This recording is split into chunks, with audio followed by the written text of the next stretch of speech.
네, 안녕하십니까. 진정 배우를 꿈꾸는 사람들의 멘토 K에킹입니다. 오늘은 여러분들과 함께 여러분들의 연기가 한방에 좋아지는 방법, 연기가 어떻게 하면 한방에 좋아질 수 있는가에 대해서 살펴보는 시간들을 갖도록 하겠습니다.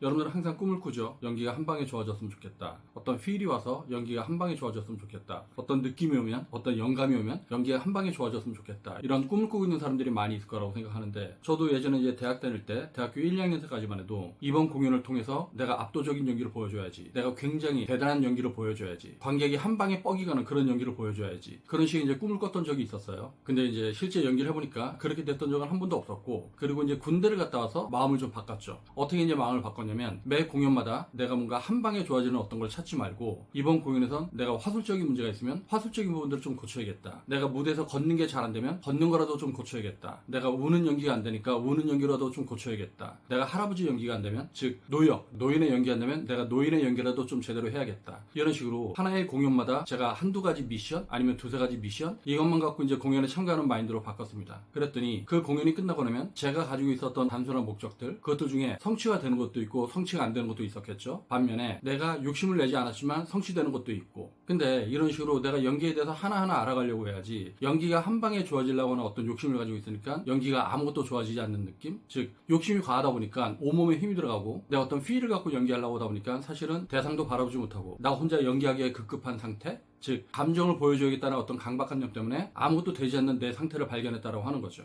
그래서 저의 경우도 오랜 시간 이제 배우로 활동을 하고, 그리고 이제 연기를 가르치다 보니까 여러분들이 왜 그런 마음을 갖고 있는지, 그리고 왜 그런 마음을 가질 수밖에 없는지, 이런 마음들을 제가 충분히 알고 있습니다. 공감을 하고 있다라고 하는 거죠. 근데 제가 연기를 가르치는 사람의 입장에서, 그리고 연기를 연구하는 사람의 입장에서 그렇게 연기에 접근하고자 하는 마인드 때문에 오히려 연기가 조금 더 나아지지 않는다라고 하는 거죠. 근데 그런 게 있는 것 같아요. 다른 예술 매체는 그렇지가 않은데 연기에 관해서는 여러분들이 접근을 할 때 한방에 좋아지는 방법, 이런 이상한 걸 갖다 이제 찾고 있다라고 하는 거. 예를 들어서 피아노를 처음 치는데 건반도 칠지 모르고 악보를 볼지 모르는데 피아노를 칠 수가 없죠. 그리고 내가 근력도 없고 내가 스트레칭도 안 되는데 발레를 할 수는 없잖아요. 그래서 다른 예술 장르는 내가 어떤 성취를 이루고자 한다면 가장 기본적인 것부터 하나하나 밟아 올라가야 된다고 하는 걸 여러분들이 상식적으로 알고 있습니다. 근데 연기에 관한 한, 연기는 여러분들의 일상의 말과 감정, 행동, 이것들을 쓰는 거다 보니까 여러분들이 연기 한 방에 좋아지는 방법이 있지 않을까? 이런 식의 이제 과욕을 부리게 된다고 하는 거죠.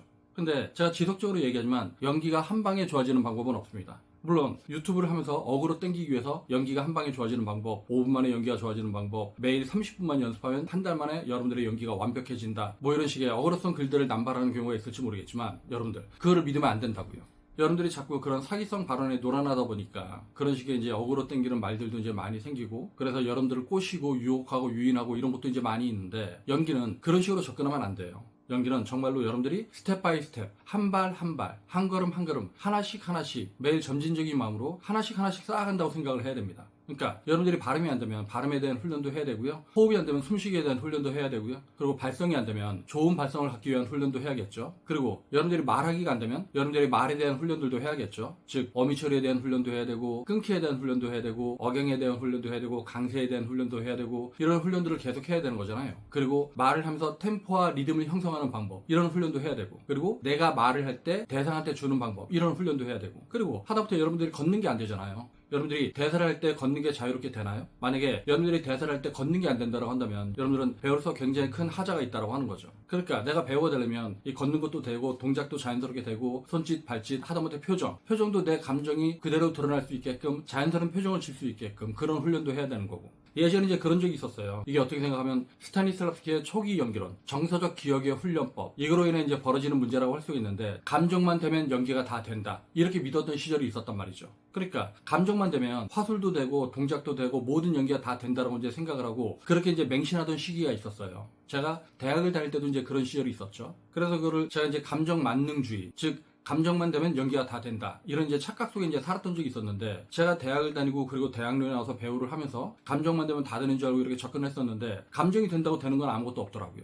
즉 화술은 화술대로 연구를 해야 되고, 발음은 발음대로 연구를 해야 되고, 발성은 발성대로 연구를 해야 되는 거예요. 그리고 그것들의 총합을 가지고 내가 역할 연기를 하는 겁니다. 즉 무대에 서고 카메라 앞에 설 수가 있는 거죠. 근데 그런 게 안 되는 가운데 어떻게 연기를 할 수 있겠습니까? 그러니까 스타니슬라스키의 초기 연기론에 대해서 우리가 이제 오해를 하고 왜곡을 하다 보니까 감정만 되면 연기가 다 된다. 이제 이렇게 이제 착각을 했던 것이고, 물론 감정이 되면 연기가 굉장히 좋아지는 게 있죠. 근데 그 감정이라고 하는 건 여러분들이 연기를 할 때 쥐어짜는 감정을 표현하고야 말겠다라고 하는 어떤 강박관념에 의해서 쥐어짜는 연기가 아니라 내가 진짜 마음에서 우러나오는 감정, 진짜 내가 일상에서 느낌직한 슬픔, 일상에서 내가 느낌직한 빡침, 이런 것들이 있었을 때 여러분들이 소리도 좋아지고 호흡도 안정적이 되고, 그러다 보니까 이제 발음, 발성, 화술 이런 게 된다고 하는 거죠. 그러니까 어떻게 생각하면 감정만 되면 연기가 다 된다에 맞는 측면이 있어요. 근데 이 단순한 명제 때문에 연기에 대한 굉장히 많은 오해가 생기고 있다고 하는 거죠. 즉 감정만 되면 다 되니까, 연기가 한 방에 되니까 오직 감정을 쥐어짜려고, 오직 감정을 표현하려고 이렇게 연기에 매달리고 있다고 하는 거예요. 근데 감정은 그렇게 쥐어짜고 내가 감정을 표현하려고 강박관념에 빠져있고 이러면 절대 감정은 나오지 않는다고 하는 거예요.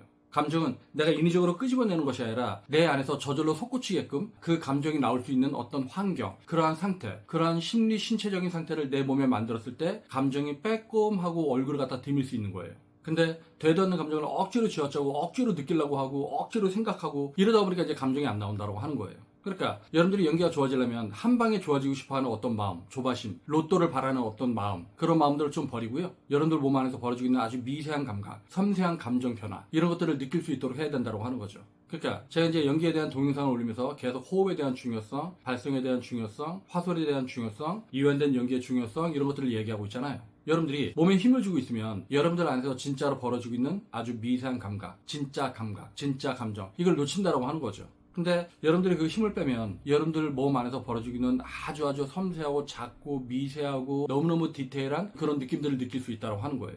그래서 제가 여러분들한테 연기를 느끼면서 하려고 하지 마라 라고 얘기하는 게 뭐냐면, 여러분들이 느끼려고 하니까 어떻게 돼요? 여러분들 몸에 힘을 주죠. 근데 여러분들이 억지로 느끼려고 하지 않고 여러분들의 호흡이 흘러가는 대로, 여러분들의 정서가 흘러가는 대로 몸에 힘을 빼고 이완된 상태로 내가 아주 섬세하게 연기할 수 있으면, 그러면 여러분들 몸 안에서 벌어지고 있는 아주 작은 차이들, 미세한 차이들, 그런 감정들, 이걸 느낄 수 있다고 하는 거예요. 그러니까 그러한 아주 작은 것들이 쌓여가서 큰 것이 되는 거지, 애초에 큰 거 한 방 빵 이런 건 없다라고 하는 겁니다. 근데 제가 이렇게 이제 동영상을 통해서 이렇게 이제 진솔한 얘기를 해도 이 말들을 믿는 친구들이 얼마나 있을지 모르겠지만, 그런 친구들은 배우가 되기 어렵다라고 하는 겁니다. 그러니까 여러분들이 정말로 좋은 배우가 되고자 한다면 제가 이렇게 가슴에 충정에서 우러나오는 말들, 그리고 제가 평생을 연기 연구하면서 얻어낸 어떤 단순한 진리들, 이런 것들을 여러분들이 수용하려고 해야 되는데, 요즘은 이런 단순한 진리의 중요성을 인정하는 친구들이 그렇게 많지 않다라고 하는 거죠. 그래서 제가 이제 이런 동영상을 계속 찍고 있는 이유는 뭐냐면, 어딘가는 누군가는 진짜 배우가 되고 싶은데 그 방법을 몰라서 헤매고 있는 친구들이 있을까봐 이렇게 이제 동영상을 찍고 있는 거고요. 그리고 이러한 동영상이 그런 간절한 꿈을 갖고 있는 친구들에게 유튜브를 통해서, 알고리즘을 통해서 연결되길 바라고요. 네, 오늘 동영상은 여기서 마치도록 하겠습니다. 그러면 다음 동영상 볼 때까지 안녕.